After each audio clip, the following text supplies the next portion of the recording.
ആമേൻ ആമേൻ.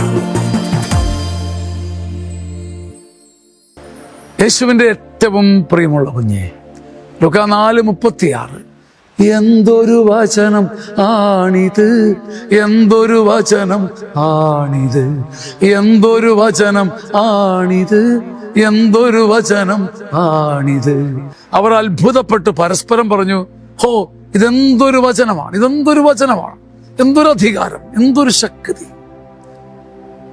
ദൈവവചനത്തിന്റെ കാതലും കരുത്തും കനിവും കനലും ചിന്തിക്കാൻ പറ്റില്ല. ദൈവവചനത്തിന്റെ ശക്തി അതിരറ്റതാണ്. മനുഷ്യർ പരസ്പരം പറഞ്ഞു, എന്തൊരു അത്ഭുതമാ, എന്തൊരു അതിശയമാ, എന്തൊരു ശക്തിയാ, എന്തൊരു തേജസ്സാ.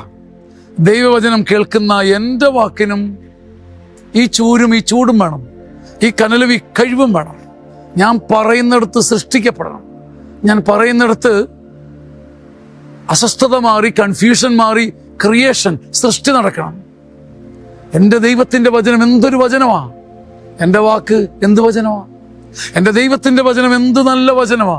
അടിയൻ്റെ വാക്ക് എത്ര ലോലമാ, എത്ര പരുഷമാ. എളിമപ്പെടാനും ദൈവവാക്ക് കൊണ്ട് നാവിൽ വെക്കാനും നമുക്കൊരു വാശി കിട്ടട്ടെ, എളിമ കിട്ടട്ടെ. ആമേൻ.